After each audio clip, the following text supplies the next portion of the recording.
Welcome, friends. My guest today is somebody that I actually know in real life, which is always very exciting when I get to have friends on the podcast. His name is Jack Hagerman, and he works for Pasadena Humane as the Vice President of Community Engagement.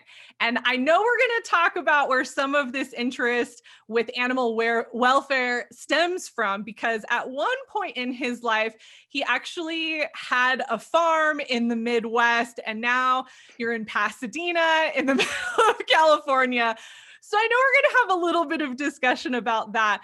But what I love about Jack's career story is he actually was in marketing and communications in healthcare before he made the transition to Pasadena Humane. And so, again, if you've been with us on the podcast, I love when my guests have made some pretty, from the outside, big transitions in their career and what brought that about and why it happened. And I know that we're going to dig into all of that. So, Jack, thank you so much for being a guest on the podcast today. I'm so happy to have you.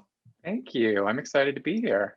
Yes. And Okay. it's fun to be interviewed by a friend. I know. I'm usually interviewed by reporters, and I don't have that same sort of comfort. And it's nice. This can just be like two girlfriends chatting. Yes. And I am for sure not a reporter. So this is definitely going to be a lot more casual and kickback versus what you might get on the news. This is definitely not that.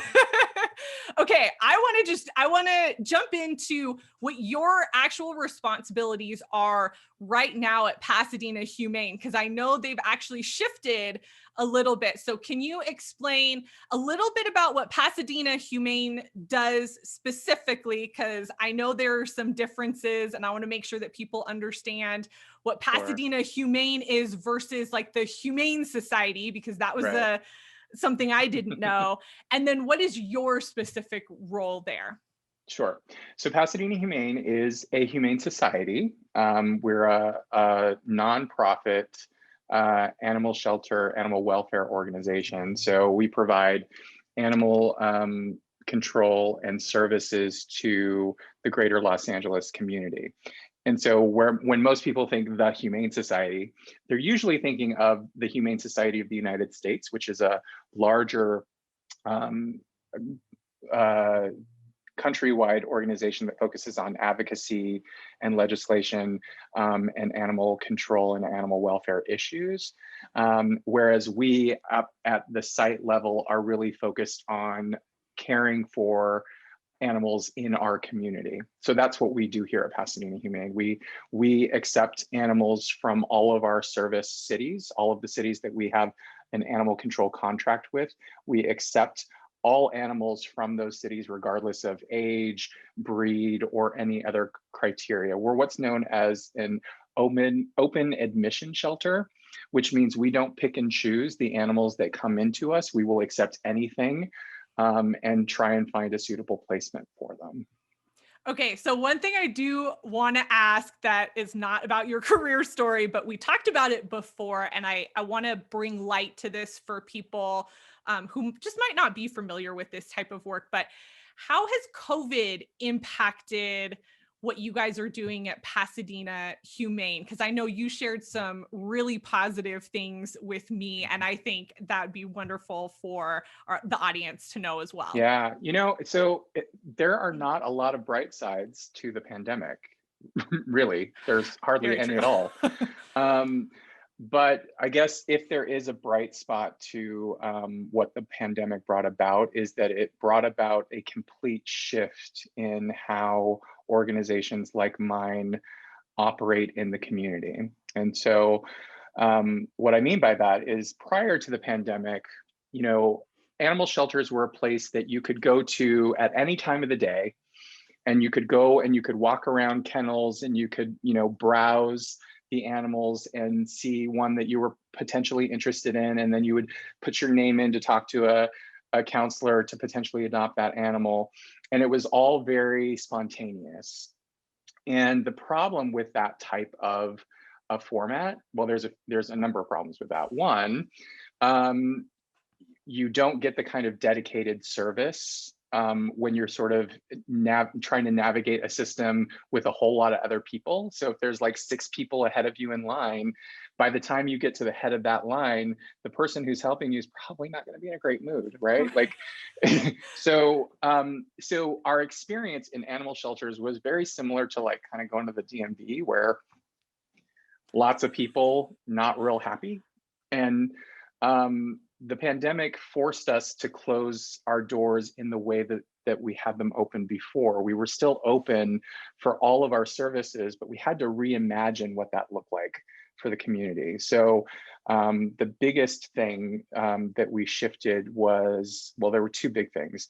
One, the animal welfare movement and the child welfare movement was born at the same time in this country, and they were sort of at that time in our history the same thing. So when Pasadena Humane was founded in 1903, we were actually a shelter for battered women and children and draft animals.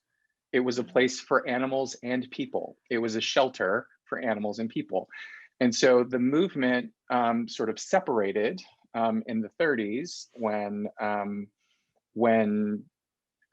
we decided to focus just on animal welfare. And the child welfare movement moved to a foster model because we realized at some point in our history that children being warehoused in orphanages is not a good thing, right? Like it's not good for development. It's not good for morale. It's not good for anything. So when we realized that children do better in homes, we created a better pathway for permanent placement. And so we never mirrored that with animal welfare until right now. It took us generations to figure out we've known it for years, but we just couldn't get the community to buy into that way of thinking.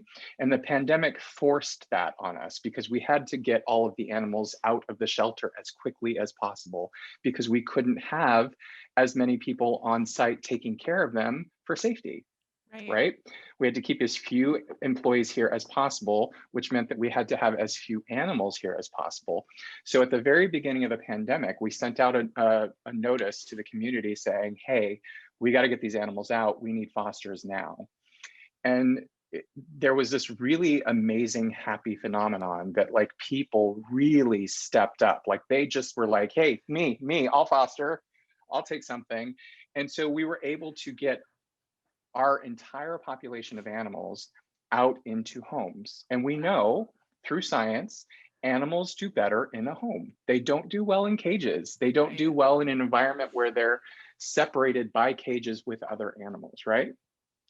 And so we've shifted to a foster care model, which is a huge shift for the industry as a whole.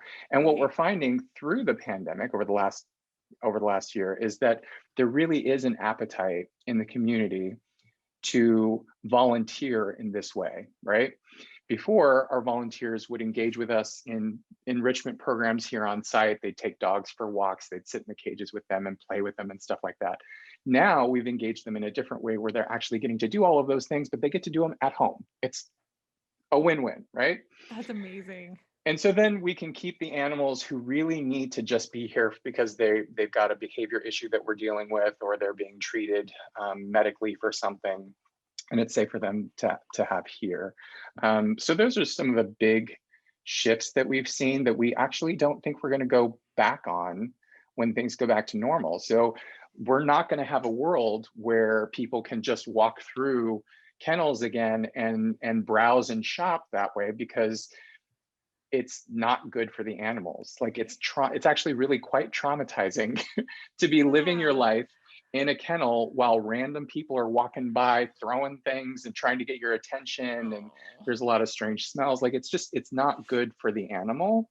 So we're never going to go back to that. We'll probably create a concierge model where you make an appointment and you've already looked on our website for the animals that you're interested in. You come and we escort you through that process, and you get that personalized service from start to finish. So we're really kind of making a much better experience for the animals while they're in our care, and we're creating a better experience for our potential adopters. It's really exciting. That's amazing. I love hearing that because, as you said, the pandemic is awful. Awful things have come from it. But this is also the type of innovation that we're seeing with certain organizations. They are realizing, hey, either we have to change our model, or is there a better way? Because now here are the barriers that we have that we didn't have Mhm. before. So this And now gets we're me just really removing all the excited, barriers. Yeah. right? I love hearing that. I love hearing when organizations so quickly can make that pivot. And I want to point out your position now is in operations. So a lot of figuring out all of this process that falls on to your position, if I'm not mistaken, right? Yeah. Yeah. Yeah. So Yeah. It's what been a else are busy you year. doing right now? Like, what does that position look like? Yeah. So when I was hired to manage the communications division, which at that time was marketing and public relations, volunteer services, and community outreach. And that role has really grown and expanded, particularly in the last year, where I took over operations for the organization. So I basically manage the operations for all of our customer-facing departments. So I manage our animal resource center, which is where animals come in to our system. I manage adoptions and placement, which is outcomes. It's where animals go out with a live positive outcome. I manage our volunteer services still. I still manage our community outreach team and humane education.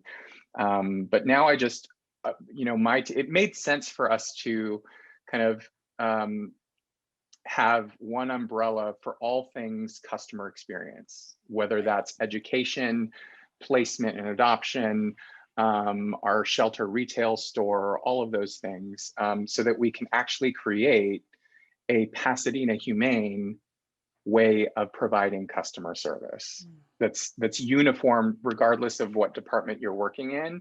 You're getting the same kind of treatment throughout. Nice. That's amazing. Okay. So now let's pivot to how did we get here? So I would love for you to share a couple of poignant transitions that you've had in your career that got you to this role. And you better talk about the farm. I don't know if you're planning to, but Yes, I'll definitely talk you're about going the to farm. have to. Well, I think the farm was probably the most pivotal moment, but I guess I'll start sort of,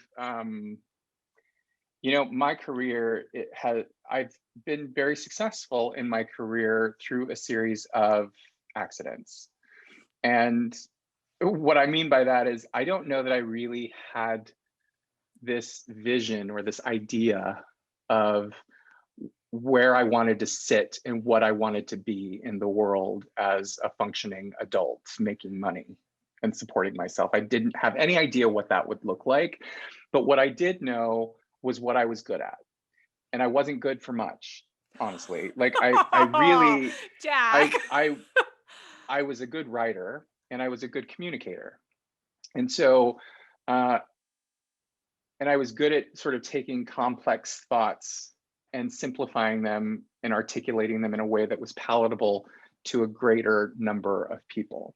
And so, because I knew that that was kind of my gift, I wanted to seek out a career path that would allow me to do that and didn't involve math. So, I appreciate that because my I just degree wanted is the in math. art. So I Yeah. totally appreciate that. So, so I majored in journalism in college, and because I went to an expensive private school and came from a very poor family, I didn't have the luxury of just being able to go to school. So I, as a way of making a living while I was in school, I was taking every paid internship that I could get. And one paid internship that I got was at a small community hospital near where I went to school, and that kind of started the path to healthcare. Is that while I was in college, I all of a sudden had a real job in healthcare, marketing and public relations, and I hadn't even gotten my degree yet. So by the time I graduated college, I had some tangible experience that could market me for another position. And so that started this theme that I have in my career of aligning myself with really powerful mentors. And so my very first mentor came from that job. She was my manager in the department. And by the time I graduated college, she had moved on to a PR agency in Los Angeles. It was the #2 PR agency in the world at that time. Wow. And she got hired on their healthcare team. And so after I graduated, she had an opening for sort of an entry level account, account executive position. And she hired me as that. A few years later, she moved on to a health system, Cedars-Sinai, and she hired me there. And so this theme of following a mentor started with her. And then by the time I made it to Cedars-Sinai, and again, I was just following the opportunity, right? Like I what I liked about healthcare at the time was this was back in the days when the .com boom happened. And I was working at a PR agency that had big budgets because the .coms were all doing really, really well. And when the bubble burst, I started watching all of my colleagues get laid off because all these startups were failing. Right. And I was on the healthcare team and it was stable. And so I wanted stability because I came from a very poor family growing up and I wanted money. Like I wanted to make money and I wanted stability. And I was very risk averse in the sense that I wasn't super entrepreneurial. I didn't want to go for some startup that would last for 6 months and then find myself unemployed again. I wanted that stability. And healthcare really at the time represented that for me. Okay, and so hold on. Oh, we have to pause because there's so much already to unpack here and bring out. Okay, first of all, I want to honor the fact that you actually did not have a vision in your career, because I think that is something that gets pushed on people quite a bit. And I talk about it, because for certain people and certain personalities, having that vision helps motivate you forward and it works. But I will, in the same breath, a lot of us don't have that. Yeah. We were never gifted with that. Exactly. And like my husband's like that.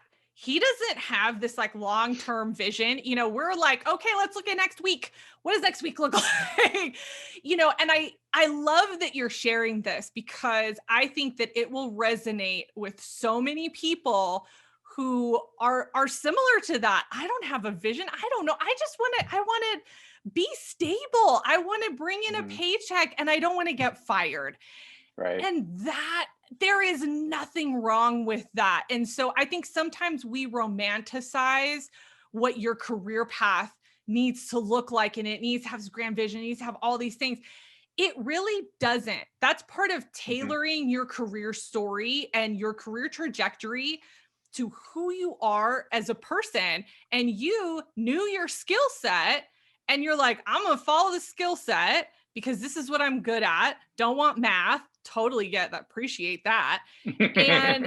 And following the opportunities, there is nothing wrong with that as long as you are happy following those opportunities, right? If they're available and they're there, that's okay. And so I love this and so I think, much. Particularly for our generation, I think, we were sort of raised to think from a very early age, our parents and our aunts and uncles. So what are you going to be when you grow up? What are you going to be when you, and that created this sensibility that we had to decide. And then we had to pursue that thing until we got it, even if in the pursuit of it, we realized that wasn't really for us, right?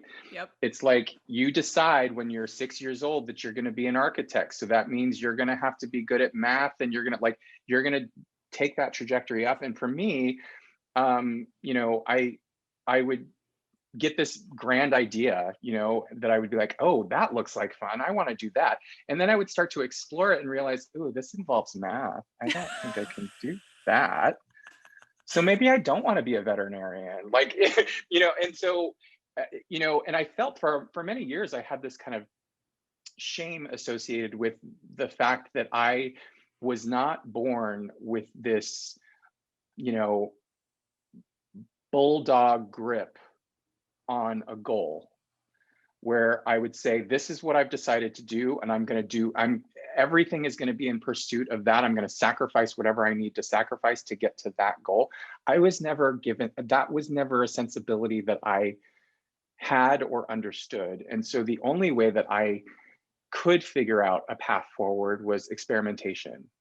And so part of, early in my career, taking on all the internships that I took on, part of it was very practical. I needed to make money. Right. And the other part was, I just don't know where I fit. I don't know what I love. I don't know what I'm really great at. I have an idea, but I don't, just because I was a good writer, like I ended up getting a journalism degree because I'm a good writer, but I had no interest in being a journalist. So I'm thinking, well, what can I do with that? You know what I mean? Like, yeah. I don't want to be a journalist. So obviously PR is the next logical step. So I decided to pursue that path and experiment along that path. And so, for in my early career, I was experimenting with PR, and that ended up being a good fit for me because I was a good communicator. I was good at taking complex ideas and synthesizing them and making them palatable for the masses. That was sort of my gift. And I leveraged that gift well in healthcare. And I was able to derive longer term satisfaction in that because I was at least doing it in an industry that I felt had some nobility to it, right?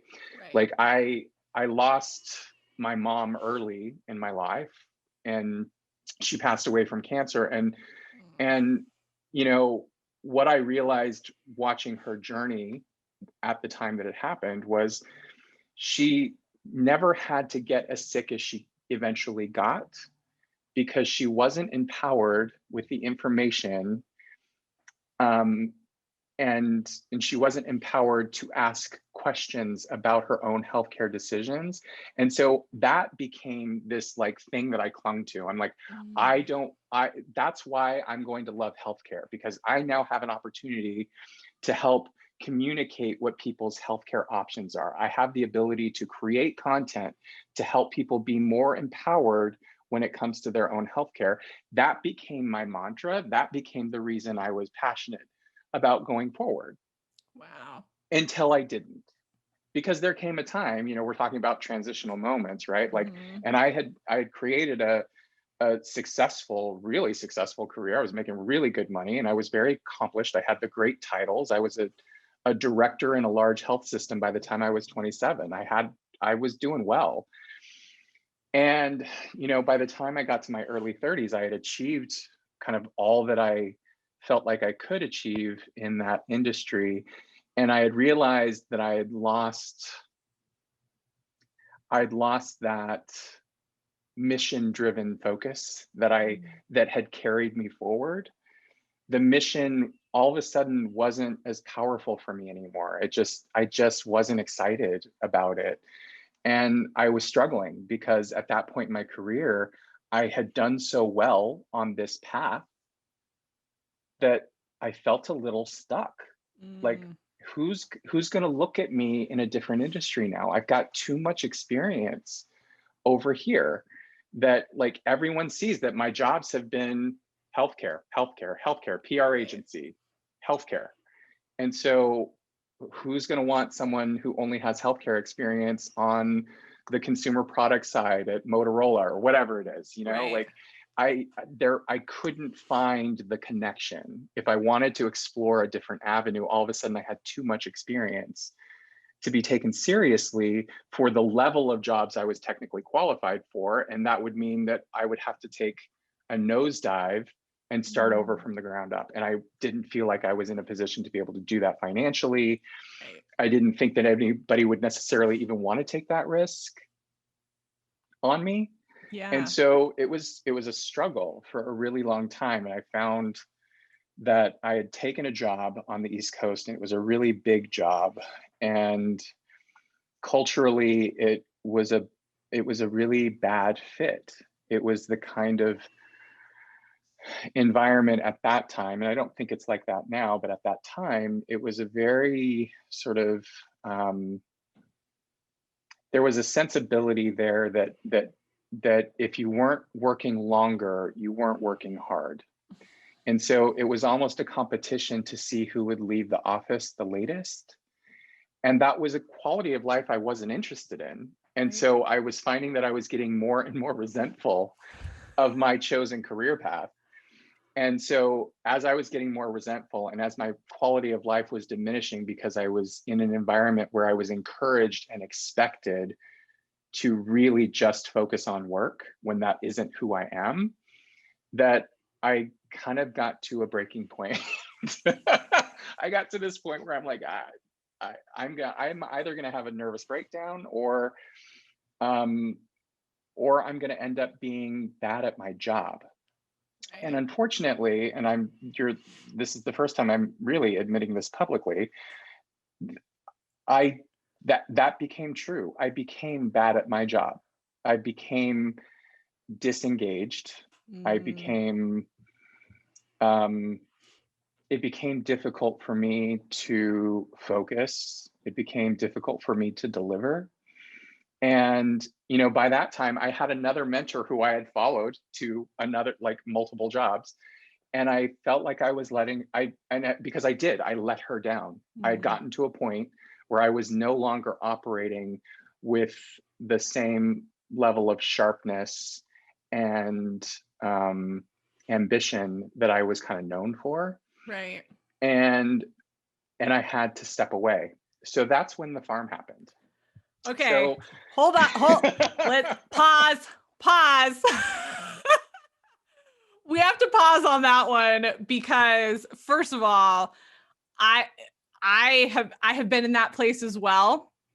And the way that I used to describe it was I was mediocre at my job.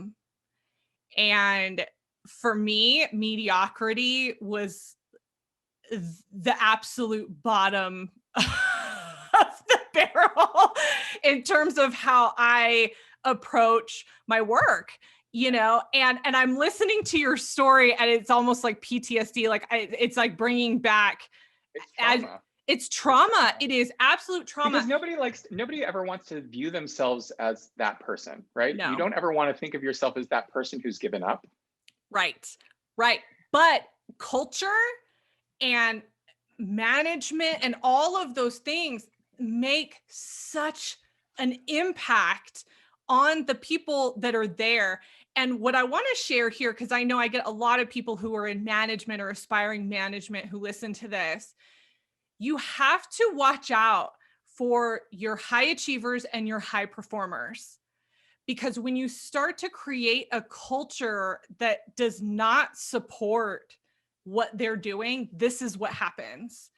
This is what you see happen. And I think as a high achiever, I know for myself, I was the person that was like, okay, I have to stay later. I have to do more. I have to take on more projects. Okay, I'll volunteer for this thing. Because if I don't, then somehow I am less than. Nobody ever said that to me. That's my own like crazy internal thing. But then you put a culture that already is like that on top of that, and your best people will burn out the fastest because they take responsibility for the work that they do. And then your quality of life, as you said, goes out the window. And now we're about to have a nervous breakdown because we cannot manage it all. And I know you are not alone in having felt that. And I appreciate you sharing it. Oh, well, thank you. Well, I mean, my experience with that level of burnout really is when the organization's emphasis is on output, then it deviates away from innovation. And so I can only speak for myself as a leader and a high performer, that for me, when the emphasis becomes output versus innovation and creativity, you've lost me. I've shut off. I've completely, because then I become resentful. Then I become like, oh, okay, so the numbers aren't fitting for you this week, and that all of a sudden says something about my quality of work. You know what? You know where you can put that? Like, I like, so for me, I have always, one of the reasons that I have followed my mentors from position to position is because they were the kind of, I am attracted to strong, articulate, well-spoken women. It's what I grew up with. It's what I gravitate to. And so I have been blessed to have some really amazing mentors in my life. And I had always gravitated towards bosses who really cultivated a, a, a space of freedom for their people that that allows for making mistakes, for jumping in head first and figuring it out, and knowing that they've got your back. You know, like, I think one of the things that when I'm asked, like, kind of my tricks in the toolbox of how I manage people, that's really first and foremost what I say. It's my job as a leader to create an environment for my folks to be creative and to take risks. And you're never going to take a risk if my expectation of you is all based on the output. Yes. And so for me, I need to know that the people that are working for me have the freedom to be able to be creative and thoughtful and innovative. And sometimes that means taking a step back from doing things the way that they were always done in favor of doing them in a different way. Sometimes it means pausing altogether until you can recalibrate and having the patience to just breathe through that moment until a better idea comes forward, and making sure that it's all okay, and that it's okay to screw up. If you screw up, I'm going to have your back. We're going to figure this out together. We're going to course correct. We're going to pivot. We're going to do whatever we need to do. But at least now we have information. Now that screw up is it's intel. It tells me that that piece of that thing didn't work, but that doesn't mean that all of the parts don't work. Right. And so Absolutely. when I moved to that culture on the East Coast, I still had the boss who was all of those things to me. But unfortunately, she couldn't shield me from the fact that the rest of the organization did not operate that way. Right. and that's what I was reacting to. And that's where I felt like I was just constantly underwater. I was constantly having to justify my presence in a way I wasn't used to. I was always told that I was pretty and that I was strong and that like, you know what I mean? Like that, like I was told that I was good at stuff. Right. And then all of a sudden I'm being told I'm not good at stuff. And I'm like, this doesn't make sense.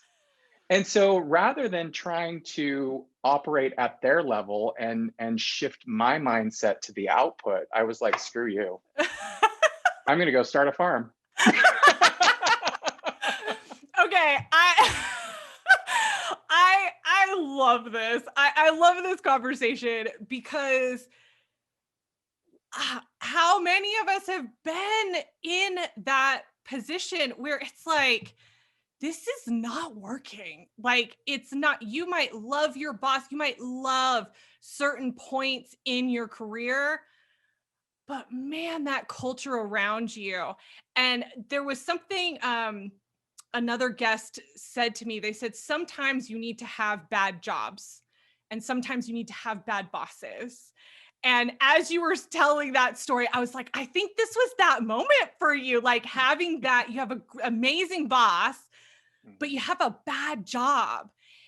But what a pivotal moment to recognize all of the things that you recognized that really solidified, I think, moving forward, what your career is going to look like and what you were looking for in a career. So let's talk about the farm. How did that transition? So, I mean, animals have always been a big part of my life. I grew up and I preferred the company of my pets. And I always gravitated to other people's pets. It was just always a thing. And so when I had moved to the East Coast, I found myself in a relationship with a like-minded person, and he had grown up on a farm, and so we were in a relationship together, and he had an opportunity to he's in academia, and he got a tenured position at UW-Madison. And that's not for his program. It was the best program in his field for what he does. It was a no-brainer job offer. Like, you got to take that job offer. Yes, it's Wisconsin, but like, duh, Right. like, you take the job. Right. And so he took the job, and so for a while we did the long distance thing. I stayed in DC with the bad job. And we decided when we were moving there that we would, since he grew up on a farm and he like was in 4-H growing up, like he was very, very into animals, probably even more so than me. Like, I'm into animals a lot. He takes it to a whole different level. And so we decided, we're moving to Wisconsin, lots of wide open space. We can actually afford to buy some land. So we bought this beautiful, beautiful farm. It's a historic house that had only had one family who lived in it for over 100 years. It was a really, really beautiful, bucolic place. And when we moved there, it just kind of started happening that we just started filling it with animals. And, he had wanted to get back to farming. And so I was pretty clear that I didn't want to farm for the sake of farm. I didn't want to be a hobby farmer. I didn't want, if I was doing this, I wanted to be making the world better in some way. And he had a special interest in heritage livestock breeds. And so we kind of created this mission collectively to start a farm that perpetuated rare breeds of livestock. So we started with some goats and some horses, and that quickly grew to sheep and more goats and cows and pretty much any type of animal that you could imagine living on a homestead farm. We had something that was on the endangered list, and it became a thing. And so when I had gotten to a breaking point with my career where I really, it wasn't even just that the job culture was a bad fit. I had gotten to a point in my career where I no longer felt connected to the mission. And that's what I was struggling with. And so then at the same time, we've started this farm, and now all of a sudden I'm really connected to this mission, right? Like, this is integrating all of the things in my world that I love. It's animals. And I was able to take my marketing background to really promote the work that we were doing in the community and create a community around our mission. And I did that for a few years, and it was probably one of the most magical times in my life and the hardest work I will ever do in my life from a physical standpoint. I was in it. The irony of my life, I've always struggled with my weight. And I've grown up in Los Angeles, which is the mecca of unrealistic body expectations. Yep. And then I moved to Wisconsin, a state where they really don't care. Yep. And all of a sudden, I look like an Adonis. Best shape of my life. But, That's hilarious. Oh my gosh. Okay, so that's the connection then to Pasadena Humane. That was yes. That's how you made the leap then from healthcare marketing to Pasadena Humane. Yes and no. So when that adventure ended and that relationship ended, and so that's why the adventure ended, I moved back to be closer to my family in Los Angeles, and I actually got back into healthcare. And it felt very empty. It felt very, having just gone from this magical, empowering experience creating my own business on a farm in Wisconsin to all of a sudden the minutia of going back to an office every day. It was very jarring. Right. kind of experience. And so, but I didn't, it had been so many years at that point that I really, at this point in my career, unless I was planning on starting completely over, I didn't really see a path out. Right. And it was just one of those kismet moments. I received a job posting in my email, and I saw Pasadena Humane Society, and I was like, what's that about? And so I read the job description. It was this weird moment where it felt like that job was written custom for me. And, in that moment, I think what I don't know how conscious this was. It's just what I decided was important in the moment. I decided to apply for it because what do I have to lose? Right. But I wrote a really unconventional cover letter that kind of painted a picture of how I was connecting the dots, right? Like I had all of this tangible experience for the hard skills that they were looking for. I had demonstrated experience in that. From an industry perspective, I could draw, my farming experience, and that at least helped articulate my passion for animals. But where I actually made the impression was in drawing the connections between the two industries. Mm. And so I was able to say, look, in healthcare, it's we deal with admissions and how people come in through our system, and you go in through the system because you need some sort of service. It works the same in shelters. You're coming in because they need services. The pathways look similar. I know how to navigate in that world. It's just it's same throughput, different species. Yep. Oh And my they were gosh. able to see that connection as well. And that's what kind of got me the interview, and the rest is history. Okay, for everybody listening, that was pretty much a masterclass in how do you bridge industries and functional areas together. That was absolutely perfect. And I've been hearing this a lot. A lot of people are in a place because of the pandemic where they want to switch industries, they want to switch functional areas in some cases. And this idea of bridging the skills, stumps so many people. And I so appreciate how you just articulated what you did in your journey, because that is exactly what it is.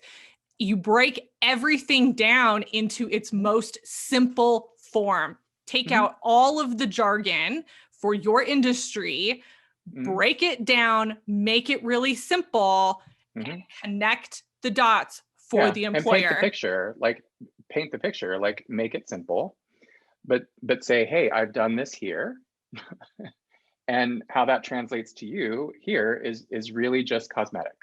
Yep. And if you can help paint that picture in a way that's compelling and draw from your own, I think what makes a difference there. It's not just jumping industries because you're tired of the industry you're in.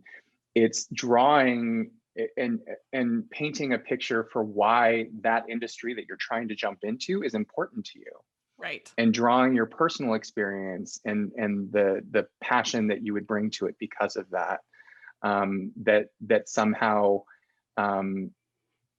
is the no-brainer, right? It's like, Right. well, of course you want to jump industries because this is where you really belong. Right.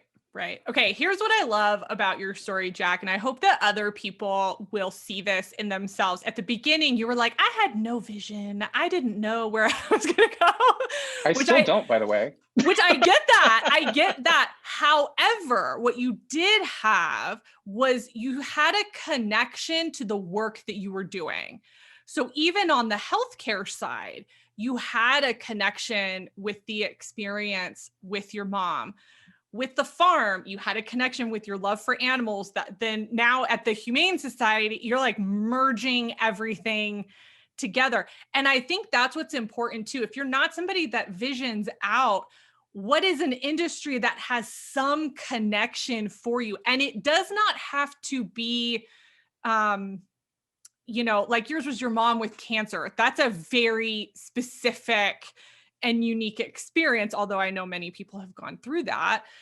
But it doesn't even have to be that. It can be, I used to say, if I could go back and redo it, I would work for a cosmetics company because I love makeup and I think it is so fun and I love the creativity and just I love all of that, and I'd love to work on the corporate side of that, right? Because I just love it so much and I'm into makeup myself.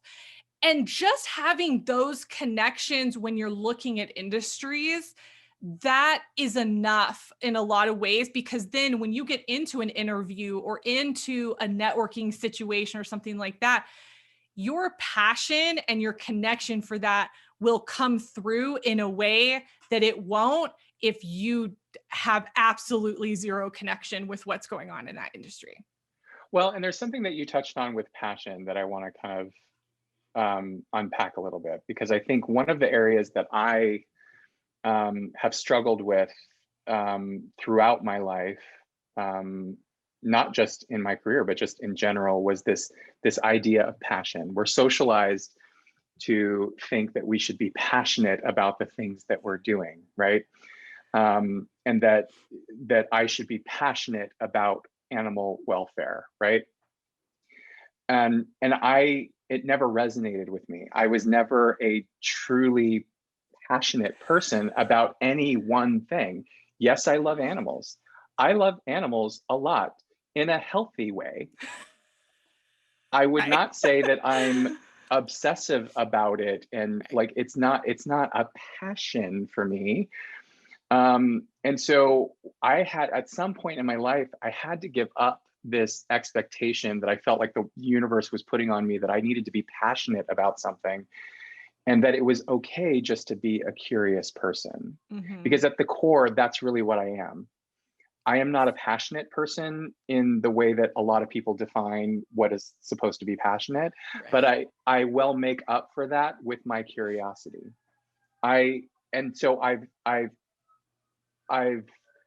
been the architect of my career from that point of view, versus trying to find the thing I'm passionate about. Mm-hmm. I've decided to be okay pursuing things I'm curious about. Understanding that I might be curious about something and I'll take the time to learn about it, and I may find I'm not passionate about this. Right. And that's okay. I think giving myself permission to be curious in my pursuit, in my career, has taken the pressure off of me to have the end goal, right? That this is the step I'm going to get to, like this is the ladder I'm going to climb. Instead of saying, okay, I'm going to do this in order to get to that point, Mm-hmm. I'm saying, what am I curious about? What am I curious about right now? And what can I do to learn more about that and position myself to learn more about that and to do more of that? Yeah. And what I'm finding is that I'm actually quite passionate about a lot of things in my way. Yep. And my curiosity is the thing that's propelling me forward in my career, because it's giving me new doors to open. It's giving me new opportunities to look at and try and navigate. And I think that's the distinction. I tend to get triggered a little bit when I hear people talking about passion. Find what you're passionate about. Find what, like, and that's not really what it's about. Like, pursue your curiosity, and you may find that you're passionate about what you find. You may not, and that's okay. Keep pursuing your curiosity, and you'll land somewhere. It'll be fun. Okay. Have you taken Gallup Strengths before? Strengths Finder, Strengths Quest. Yes, I think so. Are you a learner? Yes. Do you remember? Okay. That makes a lot of sense. I will tell you why. Okay. So first of all, I'm a learner. It's part of why I am a career coach, actually, because I love these conversations. I love learning about what people do, how they work. I get totally into it, even if I have absolutely no interest in doing it. I think it's absolutely fascinating. When I was doing career coaching, career counseling at the college level, I met so many students who were exactly like that. and they would sit across from me and say, I don't know what to do because I love so many different things, or I'm interested in so many different things. And I don't have this one thing, and they're like, I have this friend or this roommate, and they're going down this path and they're so clear about it. And they've been like that for a long time. Mm-hmm. And I just don't have that. Like, what is wrong with me? And Mm-hmm. I was like, whoa, what is happening? And I think it's exactly what you're talking about. Society goes in on this, what are you passionate about? What are you passionate about? And the reality is you can be passionate, whatever term you want to use, you can be interested in a lot of different things. And for those students, when I would talk to them, I'd be like, okay, hold on. Mm-hmm. First of all, it is okay to be interested in a lot of different things. Mm-hmm. Second of all, it is likely that your career is going to take you in a lot of different directions.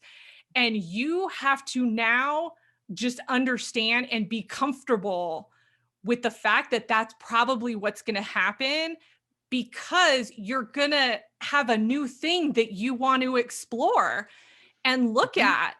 And there's nothing wrong with that, because we are not boomers. We are not greatest generation. We are not coming off of generations where you worked one job, you had one skill set, and you did that for the rest of your life at one company.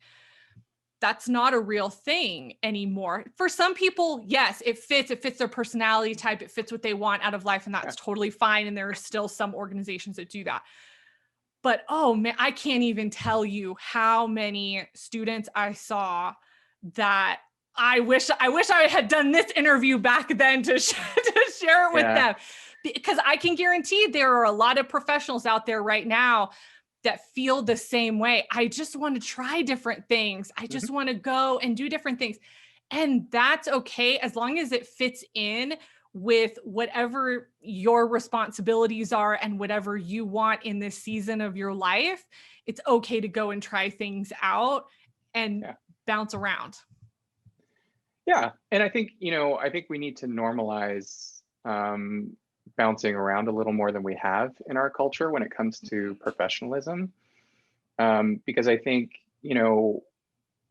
I think when I gave myself permission to be okay just being a curious person versus being a passionate person, I also had to accept that it was okay to change my mind. And I think that's where I think most people who become really dissatisfied in their careers kind of struggle, is that I've put so much work into this path, and I don't want to admit to myself that this isn't it. I don't want to admit, either in words or through my actions by switching, that I made a mistake. And I think that's the key, though. It's not a mistake, it's awareness, right? Yes. Sometimes you work really hard down a path to get the awareness you need to either continue moving in that direction or to shift. Absolutely. And I think we don't really encourage that enough with young professionals, where we encourage them to kind of, follow their curiosity and see what fits. And then when you get to a point, and you might find that you're really successful on one path. Like for me, I was really successful for many years on the path of marketing and communications. And now my role is completely different. And it was a natural progression based on where my curiosity took me. And I don't know that at a different point in my life, when I was more stubborn, when I didn't have that awareness, that I would have sought it out. I would have thought, no, marketing is what I chose. I got to stick with marketing. That's what I know. That's what I'm good at. I got to stick with that because that's what I'm good at. And you get really attached to the identity of your career. And so when that identity no longer suits you, it's like staying in a bad marriage. Yes. You're maintaining a commitment that you said, okay, I'm making this commitment for the rest of my life, to get to a point where you realize, wow, is this the rest of my life? Like, and it's an arbitrary commitment To Mhm. who? To who? Yeah. To who? A parent? A mentor? I mean, a spouse, like who? It's not their life. They Mhm. don't have to live it day to day. So, Well, and they're going to rehire someone in your position once you leave. So it's, right. yeah. Oh my gosh. Okay. In the interest of time, I want to skip to some of my resourcing questions. Okay. Tell me about a book that changed your perspective on your career or life. Start with Why by Simon Sinek. You're like the third or fourth person to recommend that book. I think, I think it helped me on the marketing side, certainly, because it validated what I had kind of known for years about how people choose products and services. Right. But I think how it's really kind of adapted and shifted in my work now on the operations side is that shaping culture and creating a culture of inclusiveness and collaboration begins with explaining why you're doing what you're doing and really um, moving people through story, right? Like painting a picture, telling a story of where you want the organization to go, and then allowing people to put the pieces together operationally to do that. Right. But if I tell someone in this department, okay, this is what I need you to do this week, but I'm not willing to explain to you how that has a ripple effect in all of these other areas, then I can't be upset with you for not being super engaged on doing that right all the time. Right. And so I think if I can explain to someone that they have to be able to do a complete intake assessment on an animal from start to finish because that could affect how long they end up staying in our system, all of a sudden that becomes a more important task. So I think, for me, it really has shaped how I choose to lead in an organization because I spend my day, literally every day, I spend my day weaving stories, painting pictures, innovating through story and figuring out, okay, if this is the outcome we want, how could we figure that out here to achieve that? And maintaining flexibility throughout. Like that to me is how strong teams develop. And that's what keeps people engaged. Yeah. Yeah. Awesome. Thank you for sharing that. I think Simon Sinek is definitely at the top of the book recommendations for this season. Yeah. So I appreciate your And he's explanation of handsome, that. so that helps. It does. Also, you should listen to his interview on Brene Brown. It was Brene Brown's Ooh, podcast. So okay. good. So good. Because I Okay. Well, I don't love normally Brene, hear so him.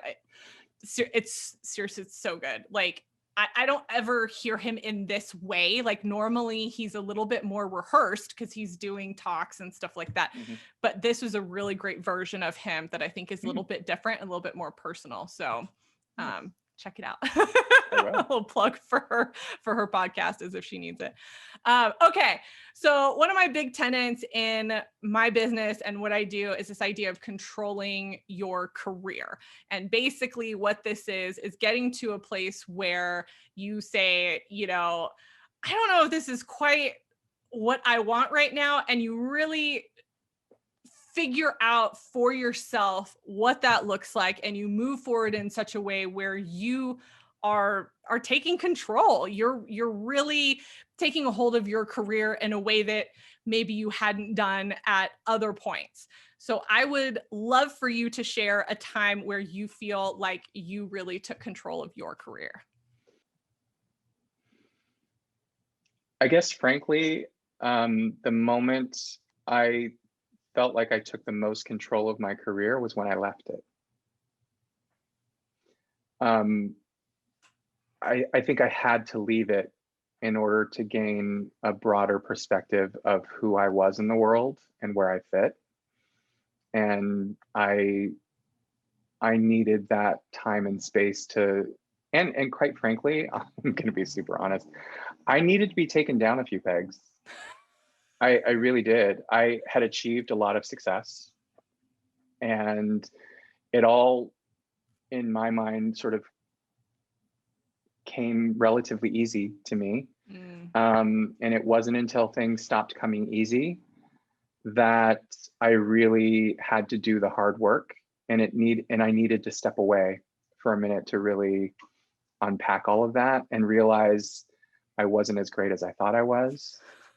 I wasn't as strong as I thought I was. I wasn't as creative as I thought I was. So I think I needed to be humbled. Mm. Um, and I was definitely humbled. You know, like, because there came a point where, like, when I was farming, I had been away from my job for so long at that point that I found it hard to get back in. Like, jumping back in was harder because I took a break. And so I imagine it was very similar to what it's like for parents who decide to take time off to raise their children and then try and jump back into their career. It is not easy. Mm-mm. And it's in some ways a little demoralizing. And so I had to go through that really difficult period of figuring out who I was in the world again when, you know, for most of my career, I just kept getting handed these great jobs and I kept getting networked into these really great situations. And then all of a sudden that all dried up and I had to pound the pavement. And build all new contacts and build, and like I was truly rebuilding when I moved back to California. I had been away from Los Angeles for more than 20 years at that point. I didn't know anybody anymore. I didn't have any connections. I didn't know how to start here. And that experience was humbling. That's the best word I can come up with. But you know what? It really, like, once I did find myself in a situation that felt healthy and good again and true to who I was, I don't take that for granted now. Mm. Like, I find a sense of gratitude, and I also don't pretend that I'm greater than I am. Like, I've come to realize at this age of my life, I've got more experience now than I have ever had, and I am free to admit now that I know not much more. Like, I I'm still learning as much as everyone else is learning. I'm still fumbling as much as everyone else is fumbling. And I'm not trying to be as buttoned up and as together and as with it as I think I always insisted on being before. Mm. I'm a little more open to being vulnerable and a little more open to admitting when I don't know. And that was a gift. Jack. I love this interview so much. I I so appreciate your transparency through this entire interview because I know there are people that are going to listen to this and resonate with what you've said. And I think COVID has, I think, created some of these opportunities, I guess I would say, for people who were where you're at. You know, I think people are getting to a point where they're like, what do I care about? Mhm. What matters to me? Yeah. You know, and I so appreciate your vulnerability, your truth, and just sharing that today. Oh, I get goosebumps because I know that people are going to resonate with it. And what a powerful story you have. I so appreciate you sharing it with us today. Thank you. Thank Oh you. my This was fun. I'm gosh. glad we did it. Yes, me too. Okay. Where can people connect with you if they want to either learn more about Pasadena Humane or just connect with you one-on-one? So you can find my bio on pasadenahumane.org. Okay. If you want to connect with me on social media, I'm at Jack Hagerman on Facebook and Instagram, and I think the same on LinkedIn. So if you just plug in Jack Hagerman, you'll see my picture with my two dogs. Awesome. And I will link all of that into the blog post for this episode, so you don't have to go search for it. The links will all be there. Jack, thank you so much again. I so appreciate you taking the time with Thank me today. you.